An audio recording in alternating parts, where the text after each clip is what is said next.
ठीक है, इतनी बात समझ में आ गई है।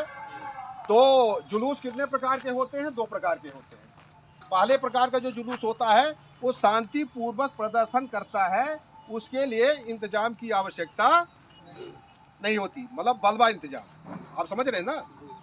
इंतजाम तो पुलिस का उसमें भी लगता है, लेकिन बलवा परेड की वहाँ पर आवश्यकता नहीं पड़ती। दूसरे प्रकार की जो भीड़ होती है वो क्या होती है कि पहले शांतिपूर्ण तरीके से होती है, लेकिन वो उग्र हो जाती है, शासकीय अशासकीय संपत्ति का नुकसान करती है, तोड़ फोड़ करती है, शासकीय बिल्डिंग अशासकीय बिल्डिंग को जन धन हानि करती है। उसके लिए तितर बितर करने के लिए बलवा परेड की आवश्यकता पड़ती है। ठीक है, कभी कभी क्या होता है, जो शांतिपूर्वक जुलूस चल रहा है उग्र हो जाती है, तोड़ फोड़ करती है, तो वहाँ बलवा परेड की आवश्यकता पड़ती है। ठीक है, अब क्या होता है कि बल प्रयोग करने का सिद्धांत, तीन सिद्धांत हैं। पहला है, यदि बल प्रयोग करने की आवश्यकता हो तभी बल का प्रयोग करना चाहिए।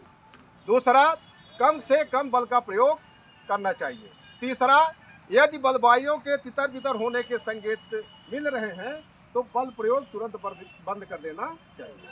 ठीक, इतनी बात समझ में आ गई है। और बलवाइयों को तितर बितर करने के लिए 4 पार्टी बनाई गई है।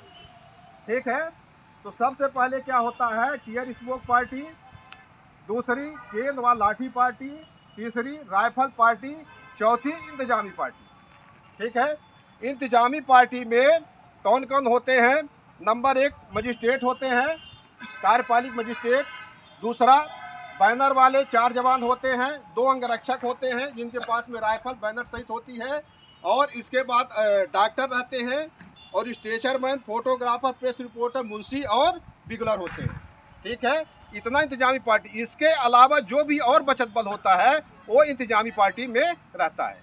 अभी वर्तमान का जो लेटेस्ट है इसमें 4 पार्टियां बनाई गई हैं, और इसके पहले क्या था, उसमें रिजर्व पार्टी थी, है ना, गेंद और लाठी पार्टी अलग अलग बताई जाती थी, है ना। अब गेंद और लाठी पार्टी इकट्ठा कर दी गई है। इतनी बातें आपके समझ में आ गई है? ठीक है ना। सिरमौर में किसी का एक्सीडेंट हो गया और वो डेथ हो गया। डेथ होने के बाद क्या करते हैं, वहाँ के गांव वाले इकट्ठा हो जाते हैं और धरना प्रदर्शन कर देते हैं, उग्र रूप धारण कर लेते हैं। संबंधित थाने को रिपोर्ट मिलती है, वो आकर के वहाँ पर उसको शांत करने का प्रयास करते हैं। अगर नहीं होता तो पुलिस अधीक्षक महोदय से रिपोर्ट करते हैं, यहाँ से बल उपलब्ध होकर के जाता है और जाकर के उनको कंट्रोल करते हैं। ठीक है, पार्टियों की बात पहले से कर दी जाती है